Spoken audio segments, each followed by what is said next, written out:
Una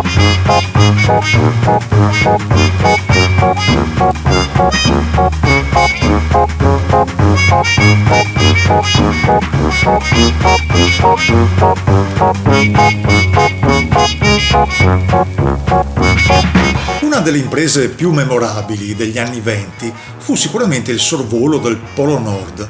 da parte di Umberto Nobile e Roald Amundsen a bordo del dirigibile Norge. La spedizione avvenne nella primavera del 26 e fu un successo internazionale, celebrato con molta enfasi dalla stampa e rilanciato nell'immaginario dell'epoca anche da altri media,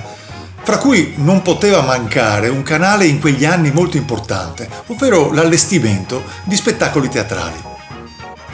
La compagnia italiana dei grandi alberghi, come abbiamo visto uno dei committenti più assidui dell'agenzia Giacomelli nel corso del Novecento, ebbe un ruolo di grande propulsione nell'intrattenimento cittadino per un target internazionale di lusso e su svariati versanti, dall'eccellenza degli impianti di balneazione estivi all'allestimento di gare sportive, nonché di sfarzose serate di spettacolo.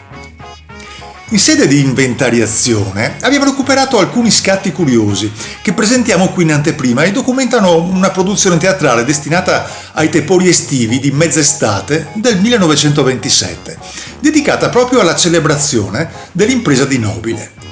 Celebrazione che durò solo una stagione, data la tragedia della spedizione successiva del dirigibile Italia, ma questa è un'altra storia. Il dirigibile, sospeso a mezz'aria come prevedeva la dinamica del sorvolo del Polo Nord, è rinominato Excelsior, pur mantenendo la marcatura N1 del modello realizzato effettivamente da Nobile.